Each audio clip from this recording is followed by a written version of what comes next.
Po nuk Çfarë përgjigjesh? Ato komentet për mua janë gjithmonë shumë ekstreme. Dhe për shembull shit një koment e zëm. Vdekt ai që të ka marrë.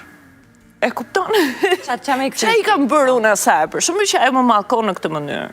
Kështu që këtyre lloj komenteve unë si përgjigjem asnjëherë komenteve. E ke menduar një herë pse bëjnë këto njerëzit prapë? Pse mallkojnë kaq shumë? Është kulturën e njerëzve.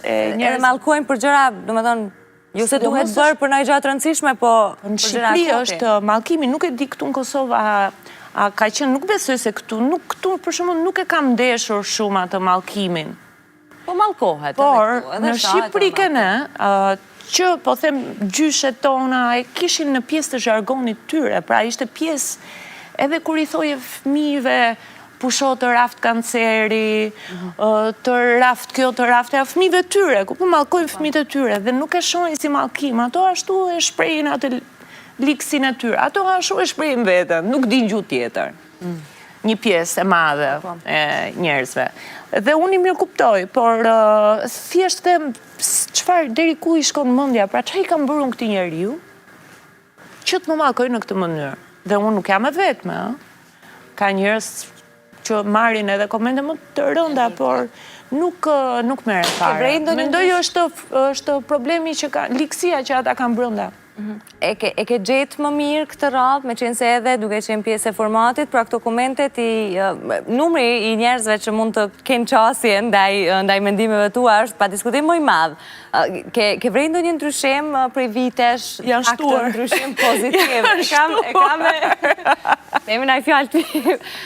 I gjete shqiptarët pra si popull më të emancipuar, më gjakftoht, jo ashtu si kishe lënë për shembull. Patjetër, ka përmirësim domethënë është ku, ka vërtet përmirësim shumë të madh, është shumë i dukshëm edhe në media, është rritur profesionalizmi, ka biseda, domethënë ka më shumë gjëra që vlen se sa që nuk vlen.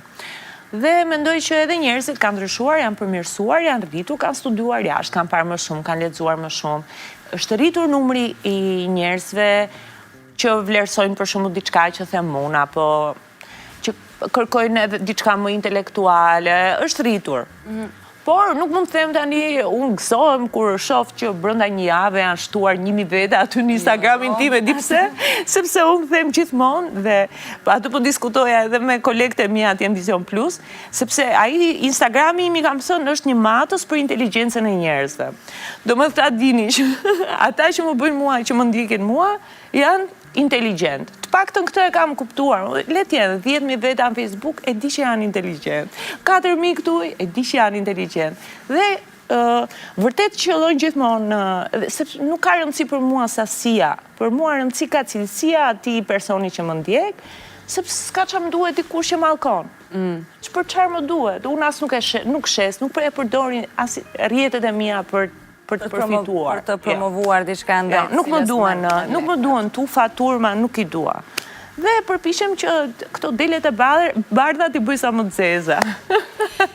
Daku, është e vërtetë që do e merrni Gjesin te firma. Se e kam po e lexoj diku që shiko, jep janë idealit të fitore se do e marrin te firma, ose po sa ta fitoj, e kam lexuar dhe unë, po e pret Luana te firma, kam lexuar dhe unë komentet. Në fakt, shumë për të qeshur, historia e Gjesit, se si nga aventura në aventurë, lëvizjet e tij. E kisha përkur, kena i 5 ditë aty, ideali po bën sa? 100 ditë. Puna është Gjesi dhe unë jemi shumë të ndryshëm.